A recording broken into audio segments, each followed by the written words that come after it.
नमस्कार दोस्तों, स्वागत है आपका एजुएट लर्निंग यूट्यूब प्लेटफॉर्म पर।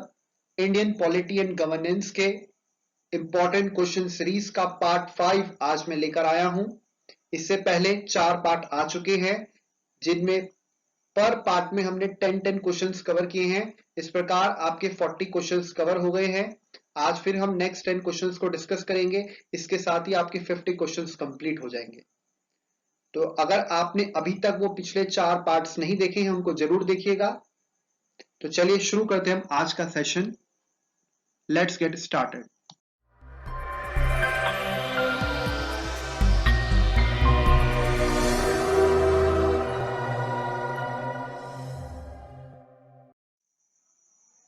And these are the questions. The first question for today is the President of India is elected by. Bharat के राष्ट्रपति का निर्वाचन होता है, किया जाता है।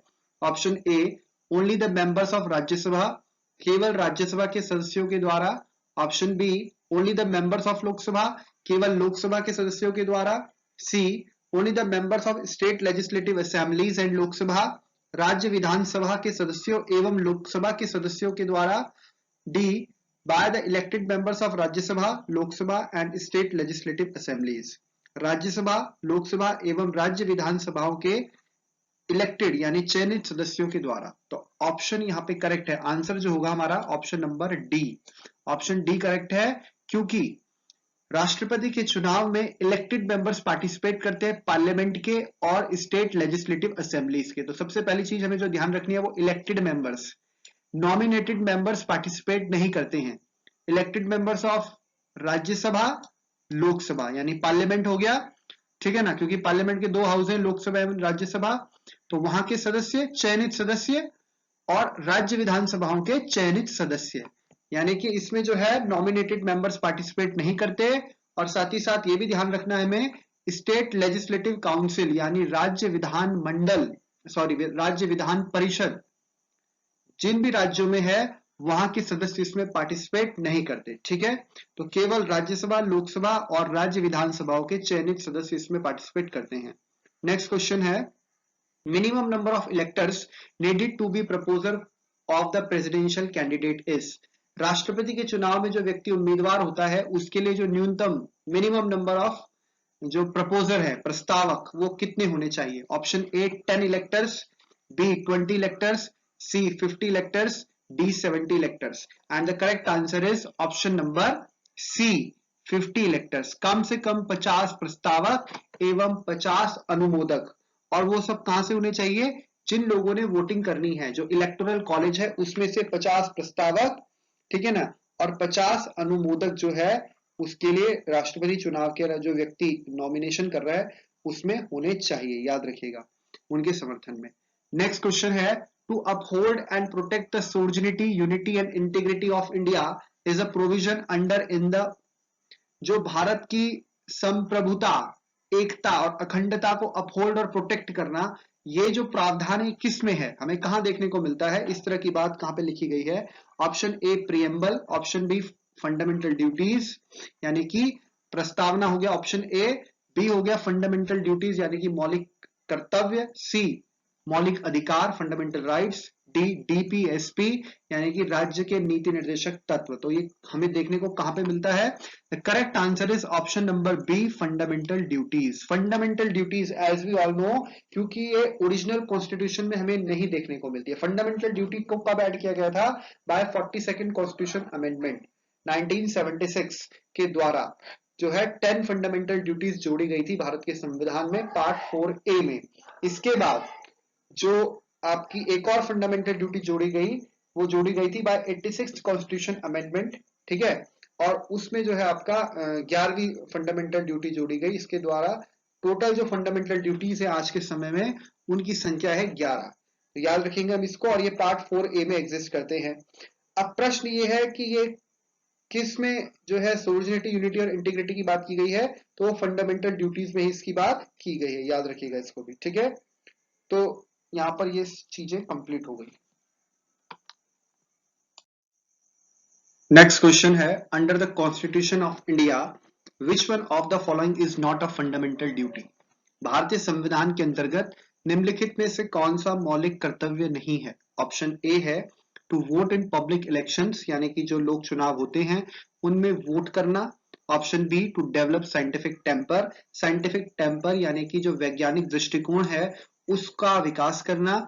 ऑप्शन सी है to safeguard public property, यानी कि जो पब्लिक प्रॉपर्टी है यानी कि सार्वजनिक संपत्ति है उसकी रक्षा करना।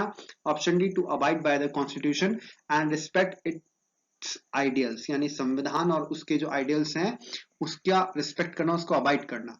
तो यहां पर से इनमें से कौन सी फंडामेंटल ड्यूटी नहीं है? तो इसका करेक्ट आंसर है option number A to vote in public elections, यानी कि चुनावों में पार्टिसिपेट करना it is not fundamental duty. इसके अलावा बाकी जो सब हैं वो फंडामेंटल ड्यूटी है।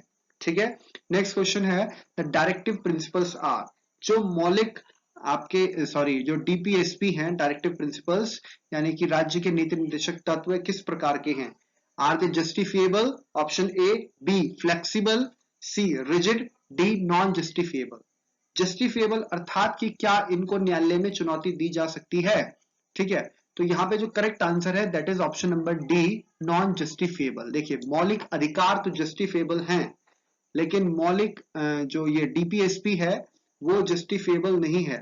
ठीक है, directive principle of state policy सिर्फ एज अ आप बोल सकते हैं कि राज्य के लिए एक प्रकार से इस प्रकार से कार्य करती है कि राज्य को एक डायरेक्शन देती है कि राज्य को इस तरीके से कार्य करना चाहिए for the sake of society, for the welfare of people. तो एक वेलफेयर स्टेट का कंसेप्ट स्टैब्लिश करती हैं, but these are non justifiable. Next question है the Panchayati Raj system in India is laid under, जो भारत में पंचायती राज व्यवस्था है वो किसके तहत उसकी स्थापना की गई है? Option A fundamental rights, B fundamental duties, C DPSP, D election commission act. और इसका सही आंसर है option number C DPSP, directive principle of state policy. राज्य के नीति निर्देशक तत्व जो हैं उसमें आप जब देखते हैं, क्योंकि राज्य के नीति निर्देशक तत्व भारतीय संविधान के भाग 4 में आते हैं और यहाँ पर आर्टिकल 36 से लेके आर्टिकल 51 तक डीपीएसपी मेंशन है। और जो डीपीएसपी है इसमें अगर आर्टिकल 40 आप देखें तो उसमें बोलता है ऑर्गेनाइजेशन ऑफ विलेज पंचायत, यानी कि जो ग्राम पंचायत है उनके गठन की बात की गई है। तो उसी से प्रेरित होकर भारत में पंचायती राज व्यवस्था को अपनाया गया है। 10 ऑप्शन सी इज करेक्ट है। नेक्स्ट क्वेश्चन है which one of the following writs is regarded as the greatest safeguard for liberty of a person? निम्नलिखित में से कौन से रिट जो आप जानते हैं सुप्रीम कोर्ट एवं हाई कोर्ट द्वारा जो जारी की जाती है भारतीय संविधान का अनुच्छेद 32 जिसमें आप देखते हैं कि 5 प्रकार की रिट का जिक्र किया गया है। तो ये पूछ रहा है प्रश्न में कि कौन सी रिट जो है व्यक्ति की स्वतंत्रता लिबर्टी ऑफ अ पर्सन को सेफगार्ड करती है? Option A mandamus, B habeas corpus, C certiorari, D prohibition. और इसका करेक्ट आंसर है option number B habeas corpus यानी बंदी प्रत्यक्षीकरण।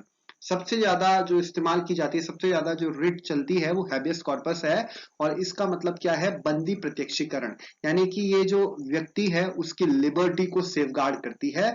तो ऑप्शन बी इज करेक्ट है। नेक्स्ट क्वेश्चन है the chief minister of a state in India is not eligible to the vote in the presidential election if. भारत में जो राष्ट्रपति का चुनाव होता है उसमें किसी राज्य का मुख्यमंत्री एलिजिबल नहीं होगा पार्टिसिपेट करने के लिए। कब ऐसा होगा? ऐसी कंडीशन कब होगी?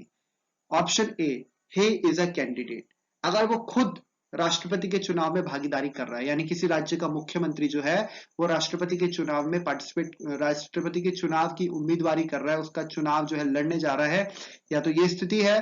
B he is yet to prove his majority on the floor of house of state legislature, यानी उस मुख्यमंत्री को राज्य विधान जो सभा है उसके पटल पर अपना बहुमत अभी साबित करना है। सी he is a member of the upper house of state legislature, वह राज्य विधान मंडल के, ध्यान दीजिए मैं विधानसभा नहीं बोल रहा हूं, विधान मंडल में दोनों आ जाते हैं, एक तो विधानसभा एक विधान परिषद दोनों आ जाते हैं। तो he is the member of the upper house of state legislature, यानी वो राज्य विधान मंडल के उच्च सदन यानी कि विधान परिषद का सदस्य है। Option D he is a member of lower house of state legislature, वो राज्य विधान मंडल के निचले सदन यानी कि विधानसभा का सदस्य है। तो यहां पर कौन सी कंडीशन ऐसी होगी जब वो मुख्यमंत्री राष्ट्रपति के चुनाव में पार्टिसिपेट नहीं कर सकता, वहां पे वोट नहीं दे सकता? तो इसका करेक्ट आंसर है option number C. Option number C is correct here. If he is a member of upper house of state legislature, देखिए मैंने आपको बताया था अभी पिछले क्वेश्चन में, upper house of state legislature यानी राज्य विधान परिषद, क्योंकि ये भारत के सभी राज्यों में नहीं है और किसी भी राज्य के विधान परिषद का सदस्य राष्ट्रपति के चुनाव में भागीदारी नहीं करता। तो ये मान लीजिए कोई मुख्यमंत्री जो कि राज्य विधान परिषद का सदस्य होने के नाते, क्योंकि आप जानते हैं 6 महीने के अंदर अंदर राज्य विधान मंडल के किसी भी सदन का उसे सदस्य बनना होता है। तो इन एनी केस इस प्रकार का व्यक्ति जो है जो स्टेट लेजिस्लेचर के अपर हाउस का मेंबर है और वो तब चीफ मिनिस्टर है, तो ऐसी स्थिति में वो राष्ट्रपति के चुनाव में पार्टिसिपेट नहीं कर सकता।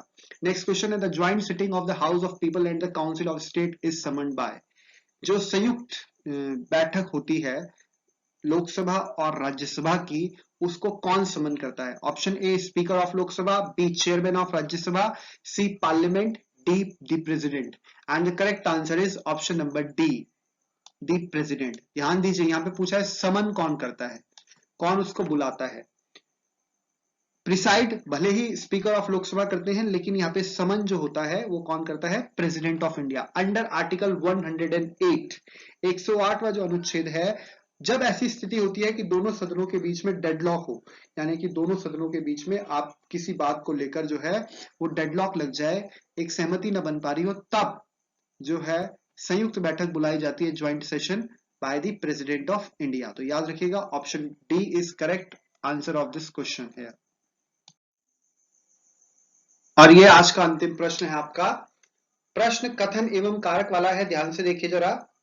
असर्शन है, कथन है, president of India is different from the British king. Bharat का राष्ट्रपति ब्रिटेन के किंग से अलग होता है, मतलब उनका और उन दोनों का जो है डिफरेंस है। रीजन है, इसका कारण बताया गया है, office of Indian president is similar to USA, क्योंकि भारत के राष्ट्रपति का जो ऑफिस होता है वो सिमिलर होता है यूएसए के राष्ट्रपति के बराबर या उनके जैसा। तो इसके कोड दिए गए हैं और उसी के हिसाब से ऑप्शन बने हैं। कोड ए बोल रहा है कि दोनों ही बातें सही हैं, क्योंकि जो आर है यानी जो रीजन है वो करेक्ट एक्सप्लेनेशन कर रहा है असर्शन को। बी बोल रहा है दोनों सही है, लेकिन आर ए की करेक्ट एक्सप्लेनेशन नहीं कर रहा है, यानी रीजन जो है वो असर्शन को करेक्ट एक्सप्लेन नहीं कर रहा है। सी बोल रहा है ए ट्रू है, यानी असर्शन ट्रू है लेकिन रीजन फॉल्स है। डी बोल रहा है कि assertion फॉल्स है और रीजन ट्रू है। तो करेक्ट आंसर क्या होगा, जरा इस तरह के प्रश्नों पे ध्यान से देखा पढ़ा कीजिएगा। करेक्ट आंसर है option number C, A is true but R is false. देखिए assertion क्या है, president of India is different from the British king, बात सही है। ब्रिटेन में जो किंग होता है वो मोनार्क होता है, जबकि भारत में जो प्रेसिडेंट है दैट इज इलेक्टेड, ठीक है ना, इनडायरेक्ट इलेक्शन होता है। जबकि ब्रिटेन में जो ब्रिटिश किंग होता है वो हेरिडेटरी चला आता है। तो बात सही है कि भारत के राष्ट्रपति भिन्न होते हैं ब्रिटेन के किंग से, हालांकि वहां पे हेड ऑफ द स्टेट वहां के किंग यानी मोनार्क होते हैं, किंग या क्वीन जैसे एलिजाबेथ सेकंड है अभी, और भारत में हेड ऑफ द स्टेट जो है प्रेसिडेंट होते हैं। हमारा राष्ट्रपति का पद भी कुछ हद तक हमने वहीं से प्रेरित होकर लिया है, लेकिन वहां पे मोनार्की है और हमारे यहाँ रिपब्लिक सिस्टम है। लेकिन इसका कारण ये बताया उन्होंने कि भारत का राष्ट्रपति का जो ऑफिस है वो कार्यालय वो सिमिलर है यूएसए के, ये बात बिल्कुल गलत है। भारत का राष्ट्रपति इतना शक्तिशाली नहीं होता जितना कि अमेरिका का राष्ट्रपति होता है, क्योंकि भारत में संसदीय लोकतंत्र है, ठीक है ना। तो यहां पर ये जो रीजन दिया गया है that is wrong reason, that is why option C is correct here, क्योंकि एजर्शन तो सही है लेकिन रीजन उसका जो दिया गया है दैट इज फॉल्स।